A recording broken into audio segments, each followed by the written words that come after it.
What's up guys, Ronaldo here and welcome to this new tier list video. Now it's been a while since I made my last tier list, and ever since lots of new heroes came out and also lots of new content, so it's about time for a new one. And of course this video is not just some tier list video.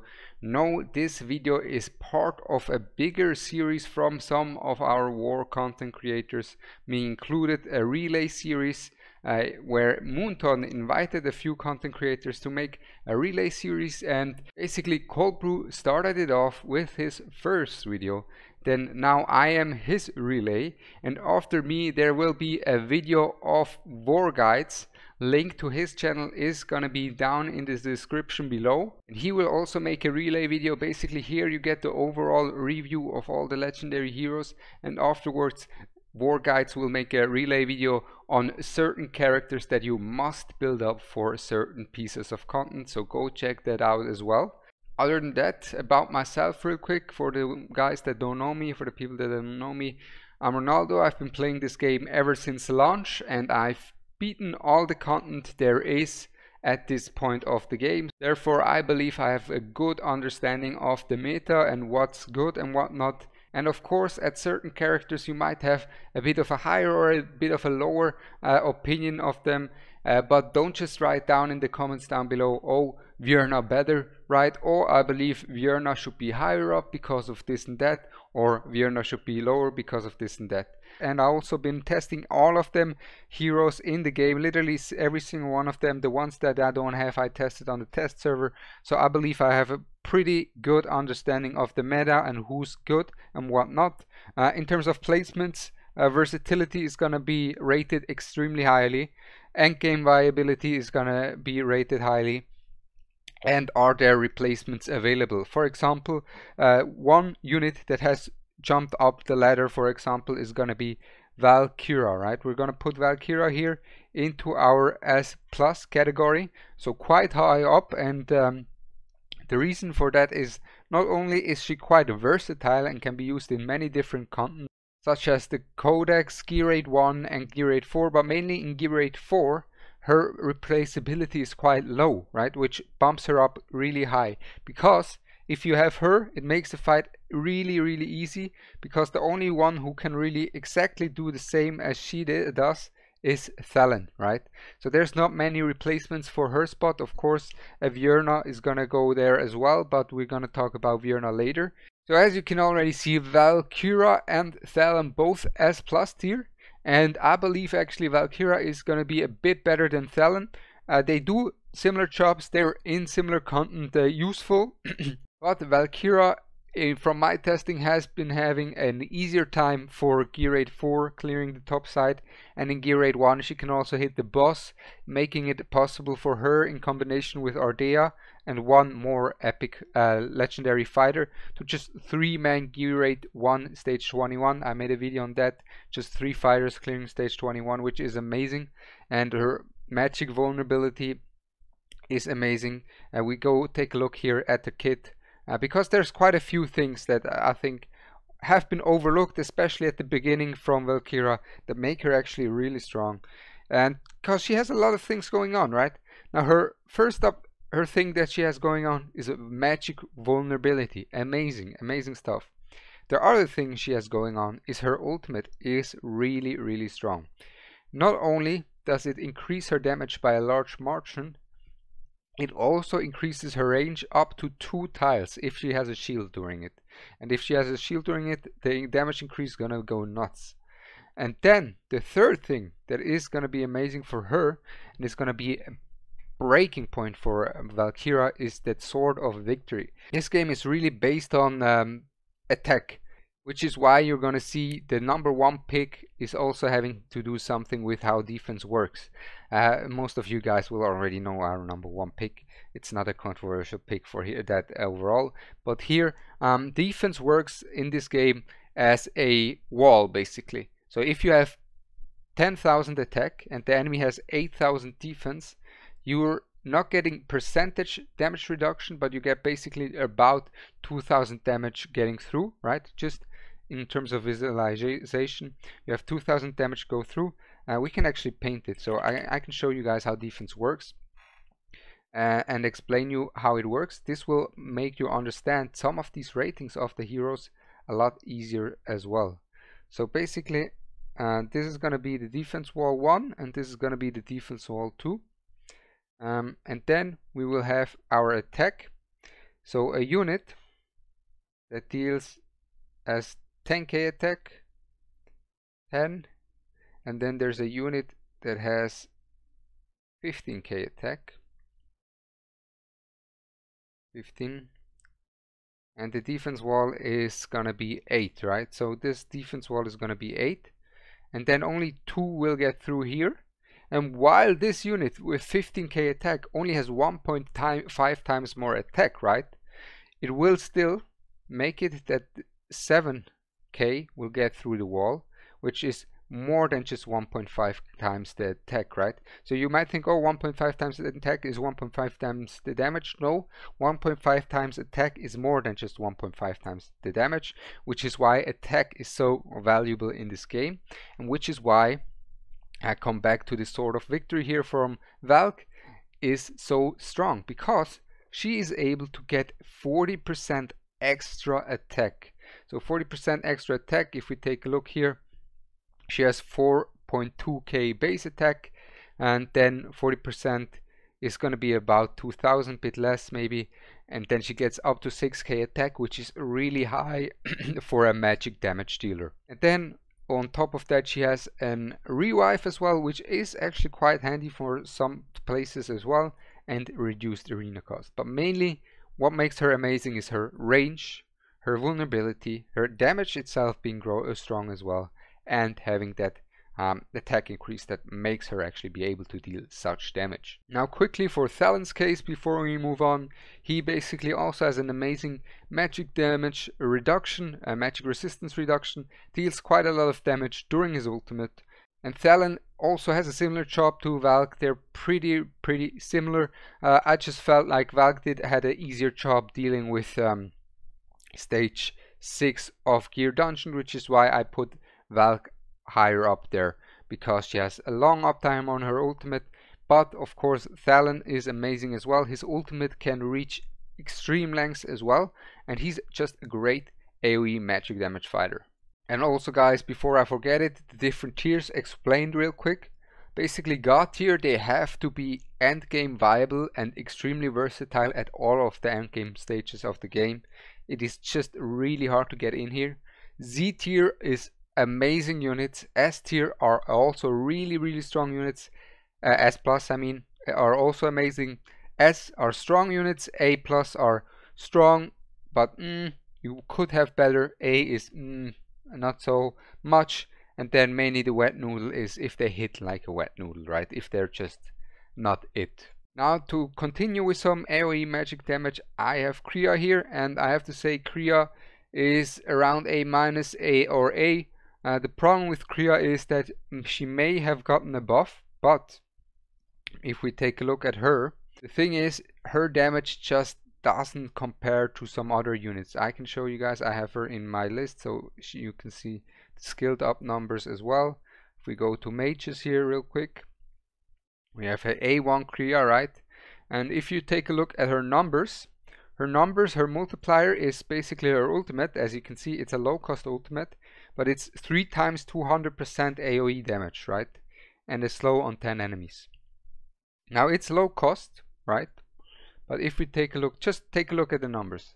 600% damage overall with her ultimate.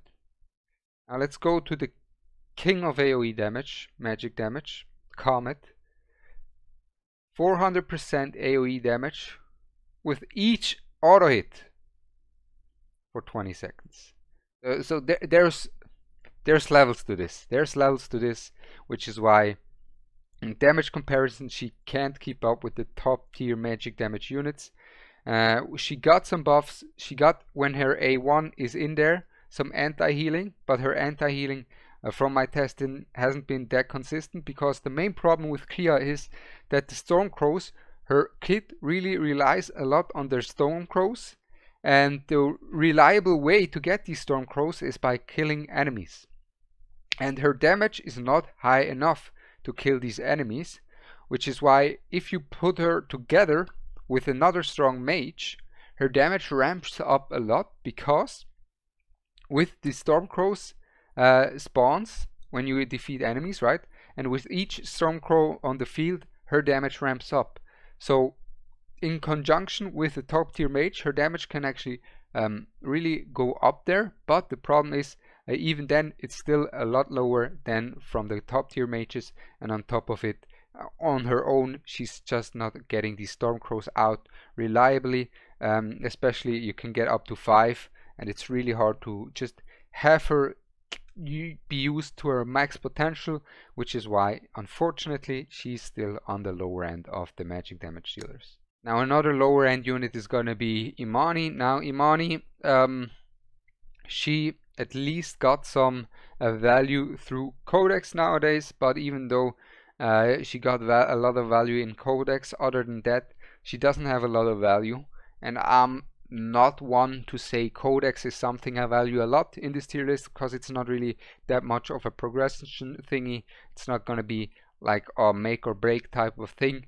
She can be used in Guild Boss, but she gets really hardly outclassed by lots of other units, which is why unfortunately for Imani, just like our girl Kria here, she is gonna go into the A- for now. But going over someone who is actually really strong, and he's also infernal unit, is one of the, in my opinion, actually underrated quote-unquote heroes. Now how could I say that Setram is underrated when people rate him really highly? It's because he is so strong. It is crazy. It is really crazy. Setram is just amazing for so much content. He's amazing for Void Rift, for boss killing, for a guild boss. He is top tier, and his range is amazing as well. And he might not be the main carry, the main damage threat. Like, he can't keep up with, in terms of damage, with someone like a Silas. But even then, his utility he brings, his range that he brings, like a lot of people would have him on an S+ level. I think he deserves to be C tier. You will see C tier are just the creme de la creme, the goats of this game, and Setram is one of them, simply because not only does he deal a lot of damage, right? If we go take a look here at Setram, not only does he deal a lot of damage with his ultimate and have a lot of burst damage, but also he is able to help you so much get through the shields of certain units, and also not only these shields like the guild boss shield, but also like the Codex shield with multiple hits, because his ultimate gets so many hits out. And talking about multiple hits, we can actually continue here with another unit that does many hits at once, and that is Calypso. Calypso unfortunately has been power crept at the beginning of the game, pretty much when the first strong marksman came out with Silas, and ever since she's not that strong. People say, oh, her A5 unleashes her because she gets that 5th soul stone, she gets the 5th soulbound arcana. The thing is, she is good for guild boss. She can be good in certain boss killing stages as well, but mainly in the end game she will be good for Codex to break shields, because she can hit with each attack multiple times because of her soul stones hitting together with her. But other than that, her damage is really lackluster compared to others, and I don't think she's gonna get a buff anytime soon, which makes me place Calypso here in the A+ category. Good, but not great, right? She's just okay, but she's not someone you really want to invest all of your resources into. But another shield breaking character that I really want to emphasize right here is going to be Alistair. Now, the free fusion that we got during Christmas for free, he is amazing. He's amazing, but he has been nerfed, unfortunately, which is why he's in the S category. But really strong nonetheless, because Alistair, he has a lot to bring to the table. Not only does he deal more damage as someone of the likes of a Calypso, but also he brings a lot other stuff as well, because just like a Calypso, he can hit enemies 3 times at once, basically through 3 different sources of damage. Through the Radiant Erosion during his ultimate, through his auto attack, and also through his true damage through the talent as well. So he can shield break quite easily as well, and true damage against these high defense enemies is amazing. He can help you a lot in Void Rift through that. He can be used in Guild Boss as well. And on top of that, what I want to showcase you, that damage reduction can actually be quite significant. I used it in some takeovers where that damage reduction really helped a lot, and I think he's been really amazing, and I think he's been really an amazing unit that we got for free. And I've been using him at the start a lot. At the start you could use him for Gear Raid 1 as well. Now after the Radiant Erosion fix, it was bugged, he's not so good for Gear Raid 1 anymore, but other than that, single target amazing. His cost isn't really a problem in the pieces of content I used him, and he's just great. He's not amazing, he's just great. He's the perfect epitome of an S tier unit. In terms of the other fusion event that we got here, or actually Alistair has been a short summoning event, but it's pretty similar, the concept they do it. Krodor. Now Krodor is great. He is going to be A+. He's a stable tank. He's going to help you out in terms of tanking.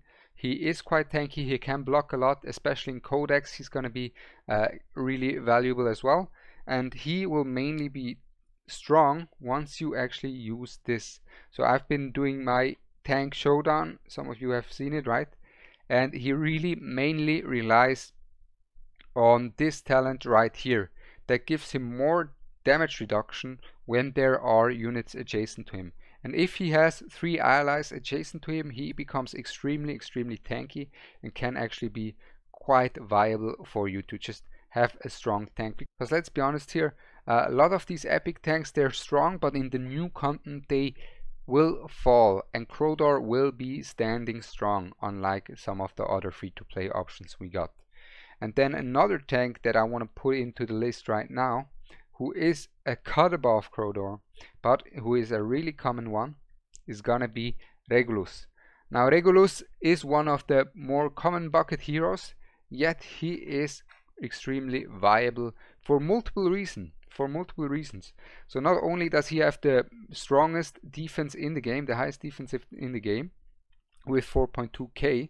So not only does he have the highest defense in the game, but really he has a few things going for him. For example, his immunity, which can help in Gear Raid 2, and also what can help a lot is his ultimate. His ultimate is really an amazing thing. If you take a lot of AoE damage, if your squishies are dying from some boulders coming from the top in Void Rift, for example, you place down a Regulus, he will tank up damage for your adjusted allies, and he will really be able to tank a lot for them. He might not be as tanky as some other tanks, but he doesn't fulfill the exact same role. He is still really tanky, he has invulnerability for a long duration, and on top of that he will help your team out in terms of being able to survive as well. And since we're already at the Watcher faction, let's go over Constance and next unit. So Constance came together with Alaura, and I want to put them down together right now. So we're gonna put them, Constance is gonna be S+ tier, and Alaura, where do we have her? Here we go, she is gonna be S tier. So Constance and Alaura, basically at the banner when they both came out, most people pulled for Alaura because she is the strongest hero in the game to clear the right hand side of Gear Raid 3. Because of her perma invisibility, she is gonna be amazing for that. The problem I have with Alaura is outside of that, she does not have that many use cases, because her damage is just not that high.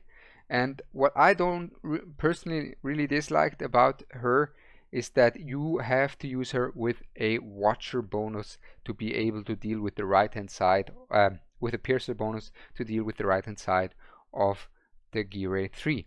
But if you use her with a Watcher, imagine for me, I had a Leia, right? So I wanted to use her in the Watcher faction, but I could not because she couldn't reach. So she needed that piercer bonus to get there, and this is a bit of a downside for her. She needed the piercer bonus, but even though her damage is relatively low compared to many other legendary heroes, even though you need to use her with a piercer lord, she is still the best unit to get stage 21 gear 3, 19 to 21, stage 19 to 21 gear 3 right hand side done, which is the hardest part of the whole gear 8, which is really hard to replace it. So basically, even though she only has one shop and does that amazingly, actually I think I put her right here, she does that job the best, and there's really low replacements. Really, there's not many replacements that can then get that job done, especially at 21, at stage 21, which is why she is in the S tier. And Constance, most people pulled for Alaura, but Constance nowadays is the reason, is the better unit, is considered a better unit, because Constance really made herself become a staple. Really, she made herself become a staple. She, for many pieces of content, can be used, but she's never really essential. What I mean by that is she can help, but there's also a lot of other ways to do stuff. For example, in many pieces of Immortal Codex she is amazing. In many pieces of content, such as you can use her in gear 3, but you don't really need to use her in gear 3, right? You can use her in AMR, but you don't really need to use her in AMR. You could even use her in the future in some fighter focused teams. Once we get some fighters that are able to out DPS the marksman, you could use her to use some fighters in the guild boss. You can use her in Void Rift, you can use her in Gear Dungeon as well. She works amazingly in Gear Dungeon as well. So she just has extremely a lot of versatility. While she's not one of the key units in most of the comps, she can be the key to your specific account to be that one addition that you needed for many pieces of content to clear it. Also, quick notice on Constance. Her attack buffing, her inspiration is high, but Dolores' inspiration is higher and Dolores' uptime is higher as well, which is why she's not god tier, right? Dolores just takes that spot away from her. But talking about god tier, let's go into Silas real quick. So Silas will be god tier once you unleash his bond skill. That will just increase his damage. It will just double his damage, because that's how it is. Now his bond skill, you will need a Vierna. Before that he's gonna be decent, he's gonna be strong, but it's mainly because of that bond skill he becomes an absolute force to be reckoned with. He becomes the best unit in terms of DPS, the best DPS in the game, in late game in terms of boss killing. He's just amazing for it because of his defense threat, right? He has a 50% defense threat when he pops his ultimate. On top of it, he has many more multipliers in his kit. He has insane awakenings as well, and he just goes to extreme lengths to be a monster in Void Rift.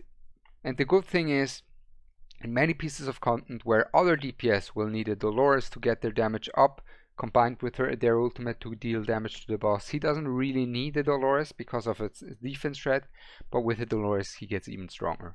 So Silas, just #1 end game unit. It's extremely hard to beat end game without Silas. He is the best DPS for Gear 3 in the middle to kill the boss. You can use him in Void Rift, in Guild Boss. He is meta there, most meta unit there as well, and just amazing overall.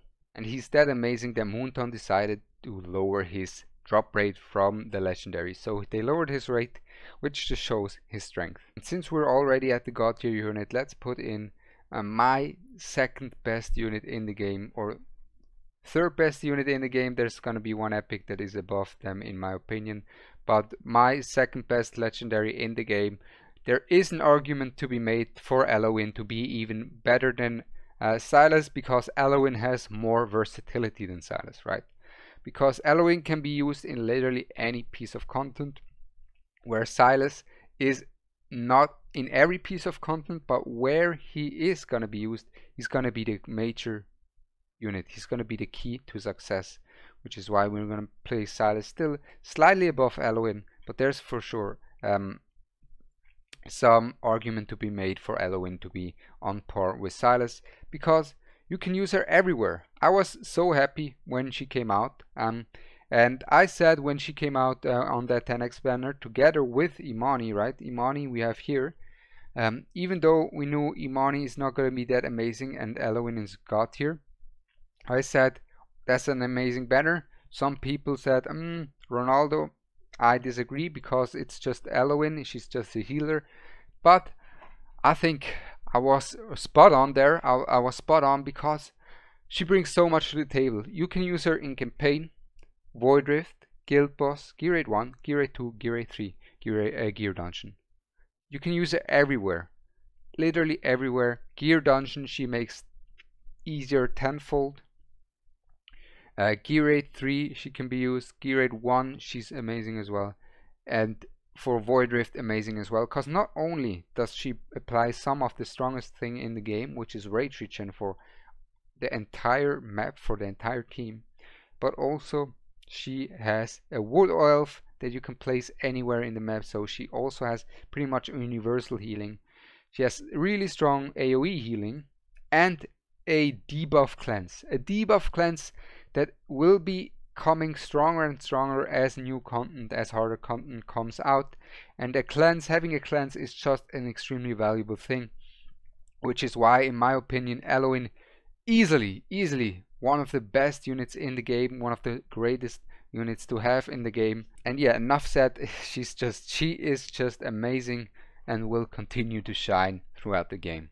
Next amazing unit we're gonna talk over is Vierna. Now Vierna, when she came out, she was considered the strongest mage in the game, and then people realized bit by bit that she gets outperformed by Khamet, because at the beginning the thing was that Vierna was able to one-shot waves with her ultimate, but as enemies got stronger and stronger, her execute and her one-shot wasn't there, and her damage without her ultimate isn't that high.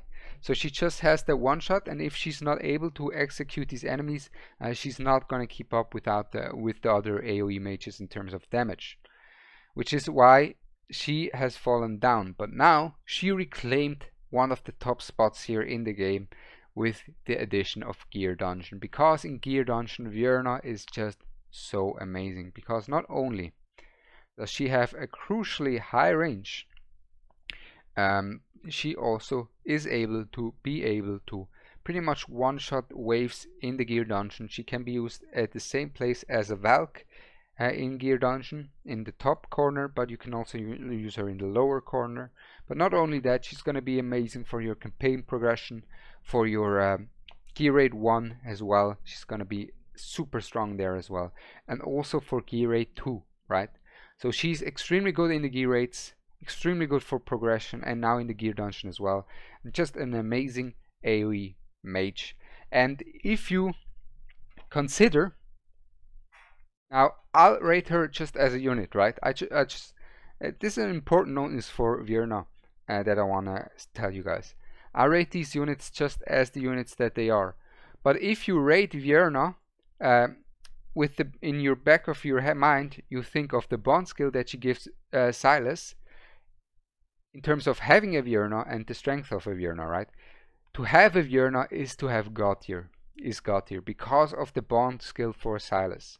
So in that aspect, she's God tier, right? That catapults her into God tier. But as a unit itself, she's going to be C tier, which is creme de la creme, but God tier is just really strict. Barely not into God tier. C tier is a unit tier on themselves. You'll see only the best will get there. But overall, like I said, considering the bond skill in terms of pulling her, she's God tier. In terms of getting one copy, in terms of the unit itself, she's gonna be creme de la creme, Z tier. And now talking about the AoE mages, let's get it over with here. We have the two heavy hitters of the AoE mages, the two big monsters of the AoE mages here. Boreas and Khamet. Now Khamet and Boreas. Now the thing is, Boreas would have been right here, before Gear 8-4. After Gear 8-4 and his nerfs, there's quite a few changes to make up to Boreas, because they nerfed Boreas quite significantly. On top of that nerf, Gear 8-4 came out, in which Khamet is king and Boreas is not, which leaves us with the conclusion that unfortunately Khamet has reclaimed the top spot of being the strongest mage in the game once more. He has been resurrected for the dead. Not really, because he's still been got here. Even with Boreas, his damage has been really through the roof. But Boreas has suffered a lot from his nerfs, and on top of the nerfs now Gear 8-4 came out, which makes me think actually that Boreas, in terms of value, actually no, he's still gonna be amazing for Gear 8-1, he's still gonna be amazing for PvP, not as oppressive as before. His damage will still be strong, but like we said, there is an argument to be made that he's not on top of the Z tier here anymore, but he's not God tier anymore, unfortunately. He has been nerfed quite significantly. Gear 8-4 came out, and Khamet is the top damage dealer in the game. Gear 8-1, Gear 8-2, Void Rift. Even early game you can use him for Guild Boss, Gear Dungeon. He is the GOAT of it all, Khamet. And Boreas also extremely strong even after the nerfs, but not in the God tier category anymore, sadly. Next up, a unit that is currently really in hype as well is Captain Reve. Now Captain Reve has been a limited time hero, and he's really strong, he's great, and he has a lot of value, not only with his AoE damage that is strong, but also with his tankiness, and mainly through his CC. His CC makes him extremely strong, and there is really a lot of value that you can get from Captain Reve. The problem with Reve, and also in Codex you can use him in Gear 1, right, in campaign. The problem with Reve is really he is versatile, but he is so far not like a must-have unit to clear certain content. Like, he is not like a Vierna or a Khamet, let's say a Khamet, a must-have to clear a certain stage to progress somewhere. Where he shines in a lot of content at once, he's not a must-have. Now, there is an argument to be made for him to be up there, but at the moment I just don't see it yet. And the same goes for another new unit that came out now, and that is Artemis. Now Artemis might be a bit high on Artemis here, but I believe S+ can be argued for, and that is just Gear 8-4. Gear 8-4 and Gear 8-1. He is amazing for that, and you can say he's not that versatile like others, but in the stuff he does, he shines, and that's what I said, right? You either are extremely versatile or have not that many replacements, and Artemis is just that. He doesn't have many replacements, and he's just amazing for the content he is used for Gear 8-1 and Gear 8-4 specifically. And the other anti-healer we can put in as well right now, and that is going to be Laseer. Now where is Laseer real quick? Let's see. There we go. And now Laseer is going to be S tier. Now unlike Artemis, he is not going to be as potent in terms of gear dungeon, because Artemis can heal and deal damage and apply anti-heal, where Laseer only deals damage and apply anti-heal. And the problem with Laseer is he has the same spots as Artemis, right? The problem with Laseer is that his anti-heal is not as long as Artemis, and the delay that you have with his ultimate makes it really, like, it needs to be fine-tuned. You really need to tune his ultimate properly, use it properly to get the right timing on his ultimate, where Artemis you just pop it and anti-heal will be for a long time. Nonetheless, Laseer is going to be amazing for Gear Dungeon and also Gear 8-1, of course. Alright guys, new day, new me. I recharged and I'm full of energy now to continue our list here. And I think we're gonna continue with these nightmare fighters. And starting off with Lust and Arrogance. So Lust and Arrogance are probably two of the most vital nightmare fighters we have. And they're both S+ tier for sure. They completely changed the game for fighters in the guild boss, for the nightmare fighters, especially Lust. Like Lust is such a key unit, and Lust especially has even more potential than she already has now. For example, if you go to the guild boss rankings, right, you don't just see Piercer and Infernal teams nowadays. You also have teams like this rank 1 team, Lust and Arrogance, boosting a lot. Like, and you always see Lust and Arrogance will be the top damage dealers for this guild, of course, and they just help a lot. And especially Lust, like Arrogance is the heavy hitter. He has an amazing range as well. He's great for Gear 3 as well.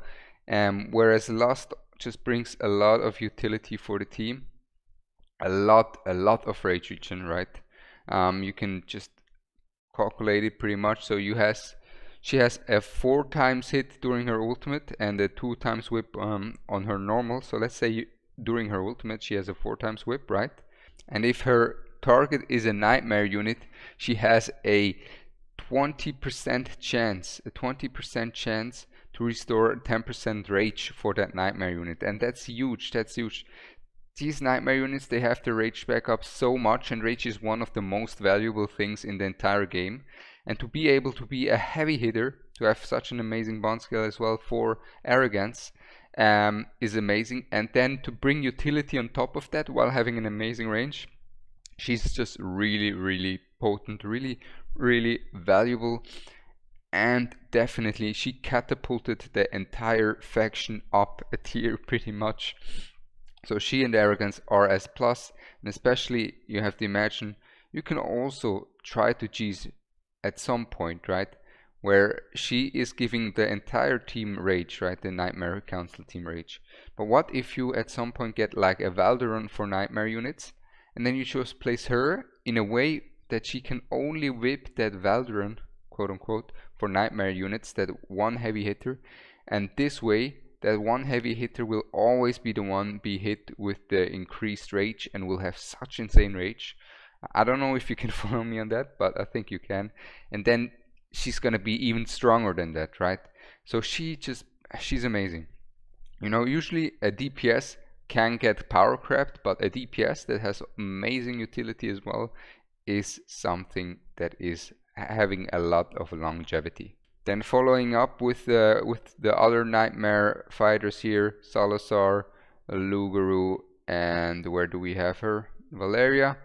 They're all S tier. I don't think they're quite in the S+ tier. Valeriya and Salazar, they both really get rotated in these top guild boss teams. Some use Valeriya, it's kind of hard to utilize her, but she's still strong. And then Salazar as well, while Lugaru can be used as well, of course. And they're all good. They all have some arena prowess as well. But in terms of the gear rates, they just don't bring me too much. In terms of the guild wars, neither. They're just a slight tick below the others in the S+, which is why they are S tier. And next up, I think we can actually follow it up with some of the nightmare fighters. Let's get them all through. And that is going to be Abomination. Abomination is going to be A+ for me. I think he's amazing for progression, like in the early game to mid game. Against PvE he helps a lot, like in Gear 1 he can be amazing, right? He can help you in Codex as well. The thing is though, when you get into the end and you have specific units for something, they will always outclass an Abomination. And a lot of value comes from Abominations from two things. Mainly from Blood of Agony, because every time he takes damage, his attack speed and damage ramps up by a large margin, like a large margin. So this is going to be crucial for him to be able to output as much as he can. And the thing is, once you get into the end game, even though he has such a high HP pool, he has this invulnerability, his tankiness will not be high enough to make full use of this Blood of Agony. So you can't really use him to his fullest potential, which is kind of sad. And also before the end game, he is able to just hold lanes on his own without the healer, without anyone else. He just stands there and takes care of lanes because of his self-sustain because of his AoE and everything. So for that he's amazing. But once you get to the late game, once you get to specific heroes, he will fall off compared to others. And then we have Admiral Claw and also Kineza. So Admiral Claw and Kineza both can be decent for the guild boss. They're just A tier units in my opinion. They don't bring the value as a Abomination brings in terms of progression in the early game, and these two, they're okay, they're just nothing special. You're always gonna find someone better than them in anything they do pretty much. Then next up, Ardea. I'm gonna put Ardea here into Z tier. Yes, I can already see Fasty molding behind the screen. He's a big Ardea enthusiast, of course, and she is amazing. She is amazing. I just have a bit of a different valuation maybe than someone like Fasty, and that is, in my opinion, I value PvE content a lot more than PvP. So basically I value the gear rates, gear dungeon, guild boss, void rift extremely high, whereas I don't value arena, guild wars and codex that highly, because you can still get your job done in codex, you can still get your job done in arena. Like Overlord, you're gonna get Overlord without any of the top tier meta units, right? You're just gonna get there. And if you want to get to Apex Overlord, then you're just gonna compete against the whales. And even if you have some of these top tier meta units, competing against these whales will still be hard. Like they will have everything you could wish for, and they will just be really hard to keep up with.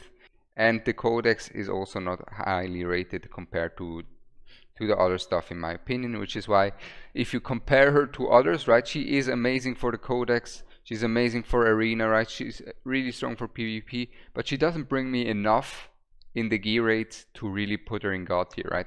She's not gonna bring you as much as a Khamet in gear rates. She's not gonna bring you she's gonna be amazing for gear rate 1, gear rate 2, meh. Gear rate 3, no. Gear dungeon, meh, not really, right? And then in terms of yeah, it's just the versatility in the PvE content, right? And then in Void Rift, Silas is gonna be more crucial. Khamet, in my opinion, is stronger in Void Rift as well.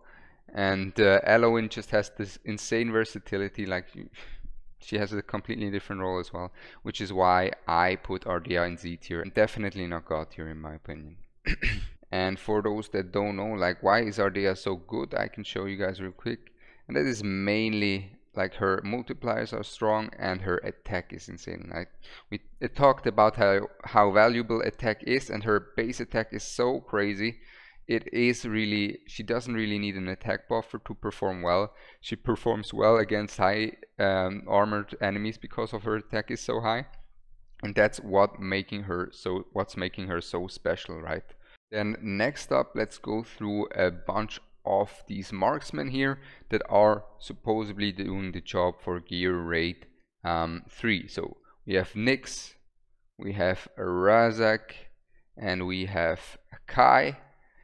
So I believe that Nyx and Razaak are really strong for the left hand side on gear rate 3, which is why they already deserve an A+, because the gear rate 3 is still one of the most important pieces of content to progress, to get into the end game.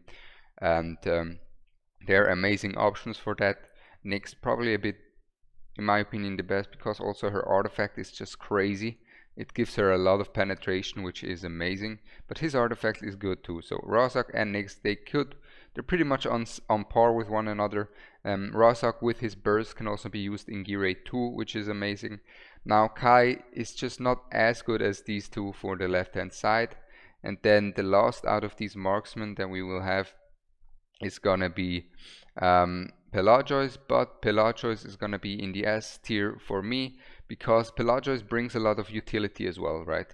He brings a lot of utility. Of course, you can also use him with the Praetors, but mainly for the utility, he's gonna be in in S tier, because he can also be used in gear rate 1, and the others cannot, right? He can also be used somewhat in gear rate 4 as well, for some utility as well. With his long range, his magic damage, his true damage, his CC, is great as well there. So he just is more versatile than the others of these marksmen. Of course, these will be good in Codex, but like I said, I don't value Codex that crazy, which is why they're going to be A+, which is a great tier for them, which is pretty accurate in my opinion. They're good, but they're just good at one place. Then, in terms of awful units, I think Apsan is abysmal. I think Apsan is terrible. I just don't like him. He's an anti-air fighter who's getting outclassed in his own category in an anti-air by a Arrogance, which already says enough, right, for him. Like, he's just not gonna perform that well. Every time I get him, I'm like, oh please, why do I get an Apsan? He's just not it. His damage is lacking, and the problem with him is that these guys, right? These guys also don't have damage, but they at least have some utility at A-, where he doesn't bring any utility, which is why he's B. He's just awful. Then Falcia, I think, is another contender for A tier. She deals damage, just not that much. She can be used in AMR. She can be used with an Elder comp, but other than that, she's never going to keep up with the Nightmare units in damage, which is why she's never going to be as crazy as some of these Nightmare rankings. Another unit, the Fraudin, Uridin, Ronaldin, however you want to call him. I'm going to put him in S tier as well. I think he's good, he's great, but he's not game breaking. He's not going to change your account insanely. You can use him in gear rate 1 pretty well, right? You can use him in gear rate 4. You could try, but I don't see it. I tried it hard. I tried my best to make him use of him in gear rate 4. It just didn't work properly as much as like someone like a Valk can do as a Thallen. His range is a bit of a problem, right? His range is a bit of a problem of his ultimate. On top of that, his ult cost is a big problem as well. If you go take a look here, he has nice attack, but where do we have it here? So he has a ult cost of 800, and you want to overcharge it to 1600 ult cost, which is just too high. And without the 1600 ult cost, his damage is not that crazy. His damage is not that crazy without the overcharged ultimate. It's okay, but nothing crazy. And then he needs a lot of rage regen to make use of it, and this will help him, right? This Phantom Rage. The problem is he doesn't have a spell that reduces his HP, so you can't really use him. He can't really make use of that Phantom Rage at all. And on top of that, if you use him in a way where he gets hit, he's just gonna die, because he can only survive one time during his ultimate with this passive. So his survivability, his rage, his range, they're all factors that make him suffer, and he is good, he's just not crazy. But of course, in terms of gear rate 1, he's great. In terms of Codex, he can do a lot as well, but he's not someone I would consider as plus for sure. And Trusk, I'm not on the hype train. I'm not sold on Trusk. I wait to see what we got on him.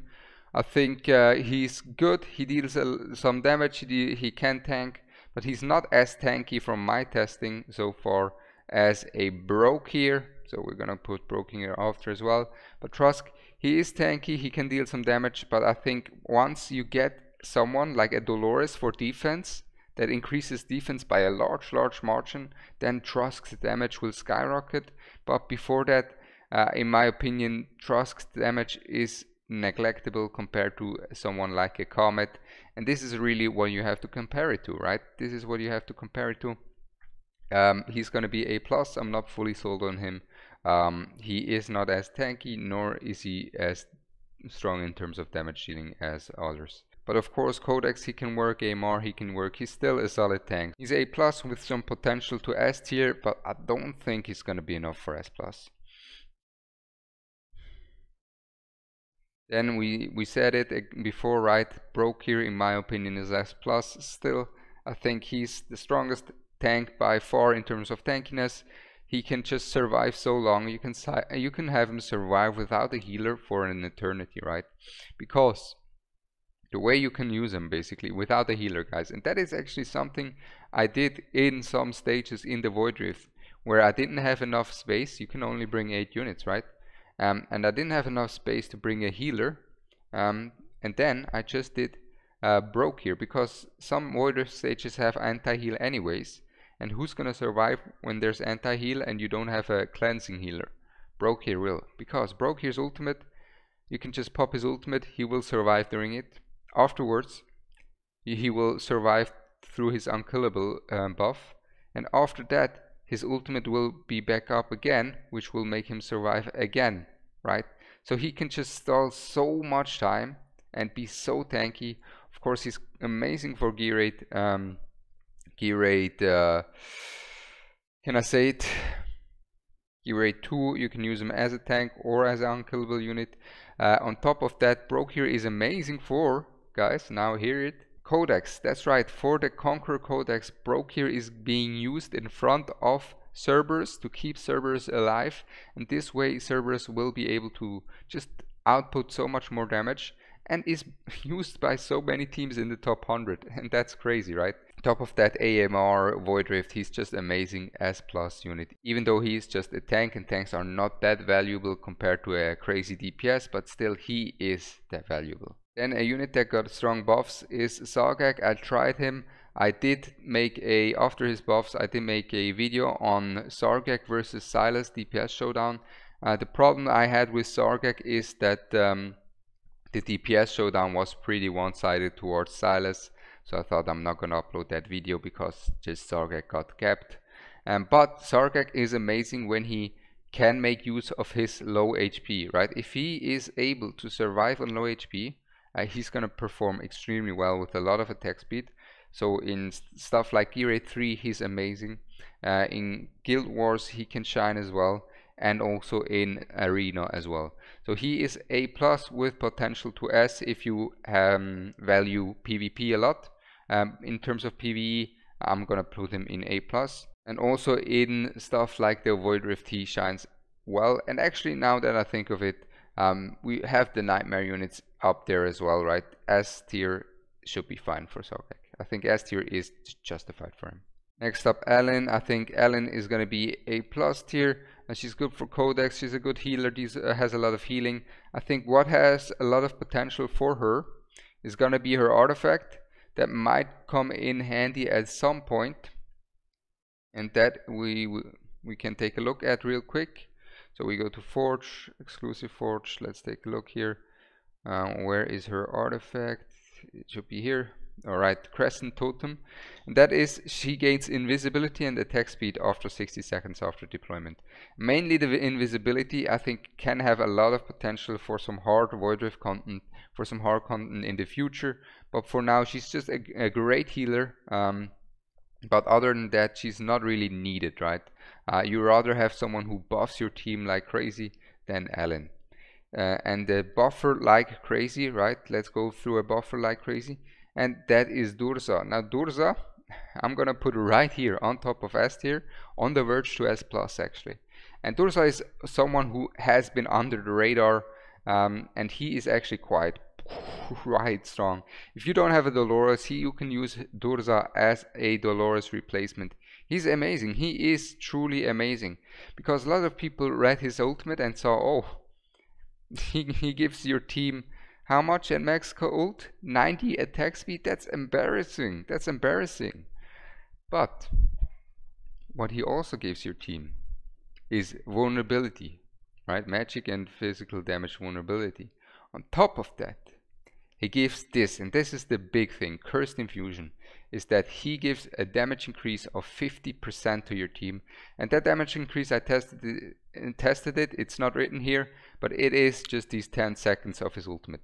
So he gives a huge damage steroid for your team that is in range for a short period of time. So that can be extremely potent if you are trying to go through content with just not gear that is strong enough, right? If you're trying to push content without gear that is strong enough, you can put Durza and Dolores on top of your DPS, and this will be the highest buffing you can get in the game. And he might even be S+ tier. If more people had him, more people would be able to utilize him, right? More people would be aware of him. But he is really, really amazing. Especially with burst units like a Vierna, right? because his own buff is just 10 seconds. So a Vierna profits a lot from his burst. A Solkadens profits a lot from his burst increase as well. And even with Vierna, I tried him. Vierna, Dursa, Dolores, and Vierna was able to one-shot the waves in stage 20 gear rate 1 with his insane 50% increase on her damage as well. So he surely is underrated, crazy underrated. Might even be S+,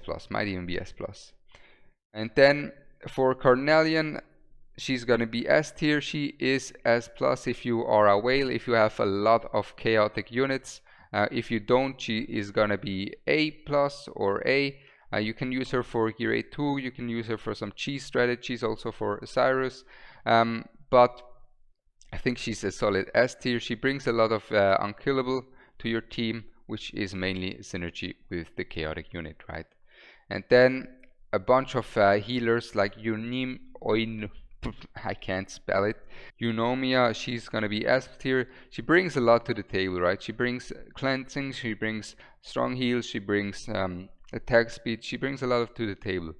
And then we have Fersi. Now Fersi gives you also some attack increases, some good survivability for your team, good range as well. So she's gonna be S tier. Then Dasomi, unfortunately, I think is on a similar level as Ellen. I think she's not as, or he is not as strong as these two in terms of healers. Of course, there's quite some value to be taken from him. Not gonna lie, like he brings some value. He can be used in certain comps, he can be used in PvP as well. But overall, for the gear rates, for the progression, he's good. But not crazy, like you're not gonna need him. Then Ezrin is gonna be the lowest of these healers. He just doesn't bring a lot. He brings AoE healing for the entire map, and that's it. His healing is decent, but you want to have buffs mainly on your healer. On top of that, he gets outclassed by many epic healers, and he's gonna be A tier. Now Nocturne, between S and A+, honestly. I'm not a big Nocturne enthusiast, I'm gonna be honest. I think he's mediocre all across the board. His damage gets outclassed anywhere he gets put in, and he can help you in a lot of different content like Void Rift. He can be quite useful. He can be useful for the guild boss, but in the end game he just gets outclassed by many units. And even his artifact is amazing, right? His artifact brings him such high ult uptime. If we go to take a look here, the problem with his artifact though, where is it? Mind Flayer Sparks. The problem with his artifact though is that the other major artifact, Tear of Twilight, is so strong. It's so strong that the increase in attack is is the GOAT stat, right? That his artifact is in comparison not even that crazy, because if you read it, it's crazy, right? Insane rage steroid for him, but because the Tear of Twilight exists, it's not that crazy, and this is why he's S tier, on the verge of A+ actually. Then Zealous, in my opinion, is going to be A-. He brings some utility. He falls off a cliff late game. He can be used in gear rate 1. He can be used as an AoE unit for a lot of stuff, but his damage is just not there, and the anti-healing from his artifact, like these 45% or so, like it's not gonna be enough. You really want 100% anti-healing, because these units nowadays heal so much in the end game. And then a few of these lower tier units. Shamir, I think Shamir has some potential. He has a lot of CC, he might not be a crazy damage dealer, but he can help your team out in certain pieces of content. You can cheese a few things here and there. Maybe there's actually some content gonna come out where he is gonna be amazing and god tier for it, because I truly believe he has some potential. He definitely does. Then Orim is a jack of all trades, master at none. He is, if we take a look here, he is a defender, right? He wants to deal damage, he wants to help your team dealing damage. On top of that, he wants to be a tank as well, and he does it all, just nothing really where he excels at. But of course he is an infernal unit, and if you're gonna use a soul cadence, if you're gonna use a twin fiend, he can help you just by being an additional infernal unit. Then Cratch gonna be a minus tier in anticipation of the new codex that is gonna come out with Pelagios, where you want to have piercing AoE damage. So units like Nyx, units like Razaak Kai will be good there, and in anticipation for that, Cratch will be taken from B to A minus, but he's not gonna be crazy. Like, his damage is not that high. He deals some AoE damage, right, but it is neglectable compared to many others. But he is okay. He's okay, but nothing really you want to invest your resources in, especially if you're early game. Then I think Sadie, she barely gets A+ because of future content. Like in the Void Rift, there can be content where she can help you. But other than that, other than Gear 2, she's not that amazing. Codex, she got nerfed as well. She is A+, being generous. I truly don't believe in her. Even in Gear 2, I think Sadie gets outclassed by a Volka strat, and she's gonna be A+, barely, just barely, because we're feeling generous today. But going from Sadie to one of the kings of this game is gonna be Hex, and Hex is just amazing. He is the highest, like pretty much the highest guild boss DPS in the game. With his artifact, he just goes crazy. His artifact increases his uptime so much, his DPS so much. If we go take a look here, let's see how much damage Hex does. 200 million here, then 270 million here, right? How much here? 150 million. Like, he's pretty much in every guild boss team, as you can see. He is just him. His damage is crazy, and that even with the spirit siphon from some of these guys. So if they had, there we go, Sutra, this guy, Sutra, second place Sutra, and you can already see like the steroid he gets from his artifact is crazy. He is really strong in the gear rate. You can in Void Rift as well. And he is more of a late game unit in terms of progression. He's not that crazy for the gear rates, but in terms of where he shines drastically. Then Cerberus, amazing unit, definitely deserving of S+. He just shines so in so many pieces of content. He's so unique. Codex, he's amazing. In Arena, he can be used pretty well as well. He's good for gear rate 1. You can cheese a lot, and he's just really strong where he's good. He's not as versatile as some others, but where he is good, he is amazing. And then someone who's the opposite of amazing is Giselle. Come on, like, Giselle is awful. Don't get me started on this character. I would say whoever pulls Giselle, uninstall the game. You're cursed. Your account is cursed. She is so terrible. But the problem is I already pulled her, so I can't say that, right? No, but I already made a video on her. She needs a buff. I think to have an exclusive unit, ancient exclusive unit, be that bad is awful. Like, she just does not deal any damage. She doesn't do anything. She's the worst character in the game. Worse than Apsan. Where do we have her? Giselle. Let's go here. Giselle. There we go. I mean, her ultimate, look at it. You think it's gonna be a spin to win AoE, right? No, it's not. It is a single target spin to win, guys. This dealing 90% damage to enemies around randomly. She's gonna be single targeting random enemies. So it's a single target hotshot ultimate, or basically it is, her ultimate is a lost auto hit. That's her ultimate, and that's her whole kit. She doesn't have anything else going for her other than the bloodlust, and she is terrible. She doesn't provide anything for the team. She's a pure DPS without DPS. Her ultimate should be like a hotshot ultimate as for a fighter, but instead of that, her ultimate doesn't deal AoE damage. It's single target, and it is a lost auto hit. It's awful. It is awful. She should have a hotshot ultimate, but she does not, unfortunately. Then Gwendolyn is also one of these healers that is S tier. She has a lot of potential in Northerner comps. She can help a lot for someone like a Valk to deal even more damage, and she has also potential for all the Northerners, and also for some hard content where your units might get one shot. She has quite a good value there. Then Volka, I think, is gonna be S+ for sure. You could even argue Z tier. I just believe in Volka. I'm a big Volka enthusiast, and I'm gonna put her above Lust, above Arrogance. That's right. Why above Lust, above Arrogance?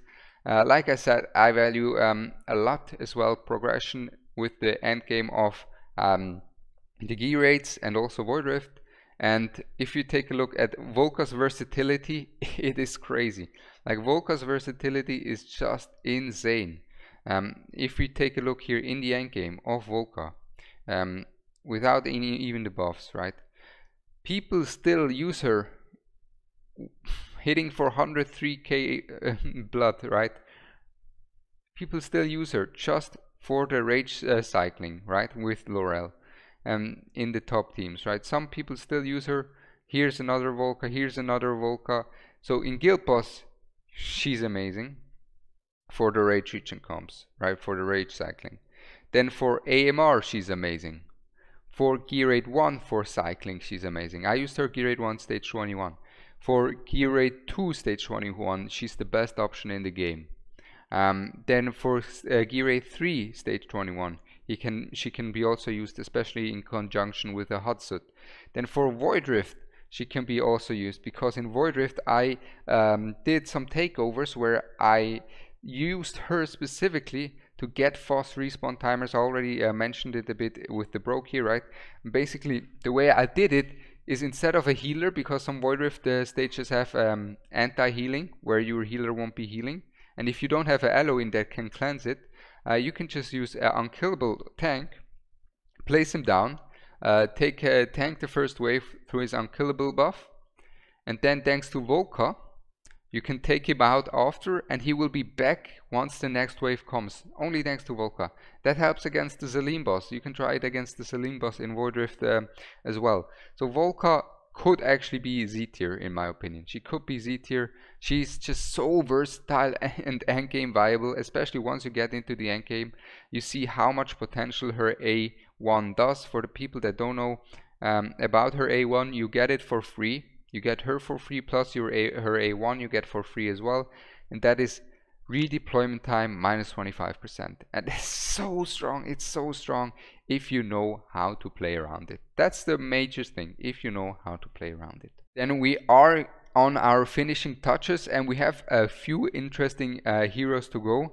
And then first up is going to be Zillitu. I think Zillitu is also a S+ tier unit. She could be considered Z tier. She's on the verge. She is amazing for Guild Boss. I think she's around here with Arrogance and Lust on a similar level. She's amazing at Guild Boss. She's amazing in Void Rift because her ultimate is immediately up, and you can use her in Guild Wars too. You can use her in Arena too. She is just, in terms of damage output, amazing. She's a long range fighter. She can hit air units as well. She provides so much damage. It is crazy. She's an infernal faction unit as well for your infernal lords. But she, ever since the introduction of Lust, she has fallen from Z tier to S+ tier, because nowadays Nightmare faction units can keep up actually in the Guild Boss. So there's not going to be as strict of a infernal piercer meta as before. Now really Infernal, Piercer and Nightmare, they're all super strong factions for the Guild Boss. Then Hotsuit, I don't think to anyone's surprise it's gonna be God tier. She's amazing for the gear rates, she's amazing for Void Rift, and amazing for PvP.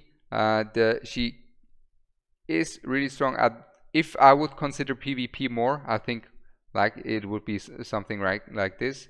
But because I do not, I think in PvE Khamet is still a bit better than Hotsuit, especially with Gear Rate 4, right?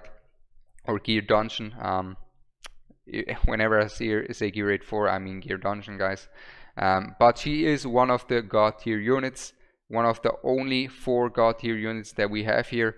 And she's just great. She's so versatile. She is so potent with her invisibility as well. Her defense threat like damage, AoE, her immediately ult, low cost.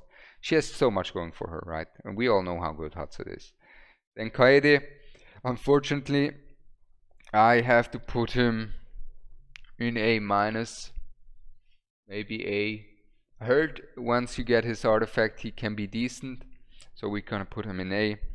But from my testing, he is not really it. He's not really it. You much rather have another chaotic unit. He is based a lot on his Winged Blessing. His artifact will give him a lot more of the chances to get his Winged Blessing. The thing is, I played mainly around this right here, Jungle's Wrath, where he hits 60 times the enemy for 50% damage. So 60 damage intervals coming in. And the thing is, even though it's 60 damage intervals of 50%, if you calculate that, 60 times 50, right, it's going to be 3000% damage. You might, but that is single target damage, and it is decent for an immediate burst. It is good for an immediate burst, but it's not enough. It's not enough. You can use it to break shields especially, but his damage is not that high, and I just didn't find, other than Codex, a really good place for him to shine, and he gets outclassed in many places from others. Then Azor is also one of the two B tier units. He's just not good. He's maybe a bit better than Apsan even, actually. He just doesn't tank a lot. He doesn't deal a lot of damage. His utility isn't really that good as well. He's like a Orim, but Orim is a bit better than Azor. They're pretty much the same, but Orim is the better version of him. And then, last but not least, we have Ajax. Now Ajax, one of the most underrated heroes in the game. Some consider him a lord, some don't. I personally consider him a lord because of the raid, but because I know many people do not consider him as a lord, is why I include him in this list. And Ajax really is a lot stronger than people think. And he's easily S plus tier, and even if you're a whale, he's going to be C tier. Why is that the case? Now in early game, a lot of people neglect Ajax because he has so strong competition, right? He has Khamet, Boreas and Vierna as his competition that are amazing. But Ajax brings a lot of magic shred, he brings a lot of range, and his main issue is his cost, but even his cost is not that crazy bad. You can use him amazingly in Gear Raid 1, you can use him amazingly in Void Rift, you can use him even in Gear Raid 3 for the left hand side with a Piercer Lord, and that's his bread and butter. Because he is able to slot in with so many lords, with so many different lords, once you have a lot of legendary lords, you can slot him in everywhere, and he profits a lot. And his range is amazing. You can use him in Gear Dungeon as well. He's amazing for Gear Dungeon because of his range. He's one of the few units that will make it a lot easier for you to clear the Gear Dungeon. On top of that, a big factor for Ajax, a huge factor actually, is gonna be his artifact. Now he is a mage, right? And like we said, Tear of Twilight is amazing, but his artifact is not like the Mind Flayer's Quartz, where he only gets more uptime on anything. It gives him increased attack during his ultimate, and it doubles the time of his ultimate. And that damage increase, I tried it. It's a huge steroid. It's a huge steroid. He can also be used well in conjunction with the Dursa. He's amazing for Void Rift. He's amazing for Gear Raids. He's amazing for Guild Wars as well. He's just so good. Like once you have many lords, a few lords to go, play around with him. He's just easy S plus for me. And I think that's pretty much it. So for the people that don't know, by the way, I cut out all of these pictures myself because there was no tier list that had exactly every single legendary in there. So I did my own tier list. I screenshot every single picture. I removed the background, everything. So it was a lot of work. I also took in the opinion of other experts such as Fastidious, such as War Guides as well, to somewhat have also another opinion on a certain heroes as well. Of course, I tested all of them as well on the test server. and I'm happy with it. I think it looks good now. Definitely think it looks good. The final tier list here, this is the final standing, how it's going to be. Of course, you can change up a few things, like you could say, oh, maybe he should be here, or and stuff like that. But I'm pretty happy with how it looks like. Let me know what you guys think. Let me know you guys' opinion on certain heroes as well. I hope you enjoyed it. I'm Ronaldo, and I'm out. Peace.